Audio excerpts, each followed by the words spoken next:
नमस्कार मंडळी. ऋतू आहे म्हणताचा या आपल्या यूट्यूब चॅनलवर आपले सहर्ष स्वागत आहे. मंडळी, गेल्या वेळेस आपण इंद्रवज्रा हे वृत्त म्हणजे अक्षरग्र वृत्त पाहिलं होतं. आज आपण पाहणार आहोत मात्रावृत्त. हे मात्रावृत्त आतापर्यंत जी आपण मात्रावृत्त पाहिली त्यापेक्षा थोडंसं वेगळं आहे, पण तितकंच ओळखीचं सुद्धा आहे.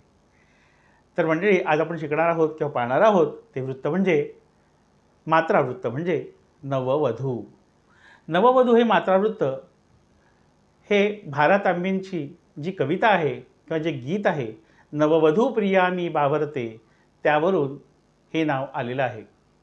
आणि अर्थात याची रचना म्हणजे या वृत्ताची रचनासुद्धा भारतांबे यांचीच आहे. तर मंडळी, हे गीताचं वृत्त असल्यामुळे यामध्ये थोडंसं वेगळेपण आहे. ते वेगळेपण काय आहे तर आपण पाहूया. या प्रत्येक चरणातल्या ज्या मात्रा आहेत त्या 16 मात्रा आहेत. एकूण मात्रा 16 आहेत. पण ध्रुवपदामध्ये मात्रांची रचना आणि अंतरातल्या मात्रांची रचना ही थोडीशी फरकाने किंवा वेगळ्या प्रकारे केलेली आहे. ती कशी तर यातील ध्रुवपदातील ज्या मात्रा आहेत 2 + 8 + 6 अशा आहेत आणि अंतरातल्या मात्रा मात्र 8 + 8 एकूण 16 अशा आहेत. तर मंडळी, भारतांबेंची ही जी कविता आहे ती अतिशय वेगळी कविता आहे. एका नववधूचे भाव आपल्या नवऱ्याच्या घरी जाताना म्हणजे आपल्या सासरी निघताना जे असतात तसेच भाव या इहलोकातून परलोकात जाताना म्हणजे पहिल्या तीराकडे जाताना एखाद्या व्यक्तीचे कसे असतील किंवा कसे असायला हवेत याविषयीचं एक वर्णन त्यांनी केलेलं आहे. भारतांबेंच्या कविता खरं तर गूढ पहिल्या तीराकडे नेणाऱ्या अशा कविता असतात. तर त्या कविता तुम्ही ऐकल्या असतील किंवा ऐकाच. भारतांबे हे अतिशय प्रतिभावंत कवी होऊन गेलेले आहेत आणि त्यांच्या अनेक कविता गीतरूपाने अजरामर झालेल्या आहेत. त्यापैकीच ही एक कविता किंवा हे एक गीत आहे. असो, तर याचं यती आहे 10व्या अक्षरावर आणि मगाशी सांगितल्याप्रमाणे ध्रुवपदातलं ध्रुवपदातल्या मात्रांची जी रचना आहे ती 2 + 8 + 6 अशी असते आणि अंतरातल्या मात्रांची मात्र रचना 8 + 8 = 16 अशी असते.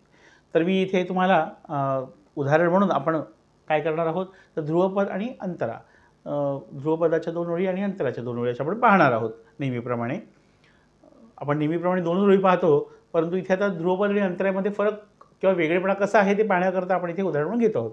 आधी आपण ही जी कविता आहे याच्या ओळी आपण लक्षात घेऊया.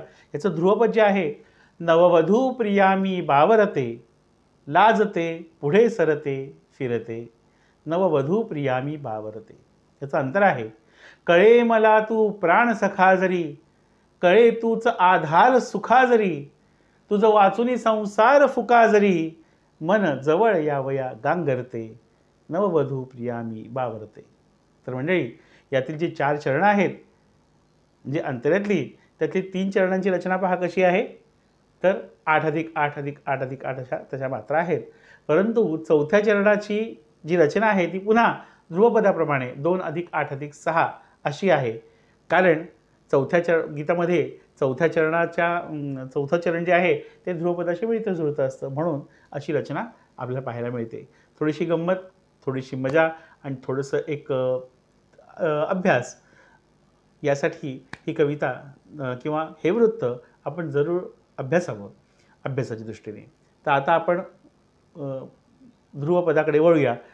आपण नेहमीप्रमाणे सगळं लिहून घेतलेलं आहे त्या ओळी आणि मग त्याच्याखाली आपण त्याच्या मात्रा ज्या काही आहेत, लघूची 1 मात्रा आणि गुरूच्या 2 मात्रा त्याप्रमाणे आपण देणार आहोत. तिथे बघा, नववधू प्रिया मी बावरते. आता एक गोष्ट लक्षात तुमच्या आली असेलच की याची सुरुवात म्हणजे ध्रुवपदाची सुरुवात ही 2 + 8 + 6 अशी आहे रचना. म्हणजेच 2 मात्रांनी सुरुवात होते. याचा अर्थ काय असणार आहे तर बरोबर तुमच्या लक्षात आलंच असेल की सुरुवातीच्या ज्या 2 मात्रा आहेत त्या एकतर 2 लघु असाव्यात किंवा 1 गुरु असावी. परंतु 1 लघु आणि 1 गुरु असं अक्षर किंवा अशा मात्रा असता कामा नयेत. हे आपल्याला लक्षात ठेवायला हवं. आपण उद्धवच्या बाबतीमध्ये पाहिलं होतं, भूपती वैभवच्या बाबतीत पाहिलं होतं. तेच तसंच तो नियम आहे की इथे 2 मात्रांनी सुरुवात होते आहे. म्हणजेच पहिलं जे अक्षर आहे ते एकतर गुरु असावं किंवा त्यामध्ये 2 लघु असावेत. ठीक आहे.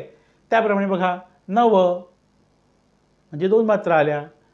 वधू प्रिया मी म्हणजे 1 2 3 4 5 6 7 8. बावरते 2 1 1 2 6 म्हणजे 2 अधिक 8 अधिक 6. लाजते पुढे सरते फिरते ला म्हणजे 2 मात्रा आल्या. जते पुढे 1 1 1 2 सर झाल्या 8 मात्रा. जते पुढे सर 8 मात्रा. ते फिरते 2 अधिक 1 अधिक 1 अधिक 2 पुन्हा 6 मात्रा. 2 अधिक 8 अधिक 6 झाले. ध्रुवपद लक्षात आलं. आता अंतरा. अंतरामध्ये काय सांगितलं होतं आपण? 8 अधिक 8 म्हणजे तिथे या वर्षात म्हणून इथे बघा कळे म्हटलंय की नाही. म्हणजे 1 अधिक 2 इथे चालेल, काही प्रश्न नाही आहे, हो की नाही. कळे मला तू प्राण सखा जरी. कळे 1 कळेच्या 2 मला 1 2 तू 2 झालं इथे 8 मात्रा. प्राण सखा जरी 2 3 4 5 6 7 8 इथे रस्व घेतलेला आहे. कळे तूच आधार सुखा जरी. पुन्हा तसंच कळे तूच आधार सुखा जरी. कळे 1 2 तूच 2 1 आ म्हणजे कळे तूच आ 3 3 2 म्हणजे 3 3 6 2 8.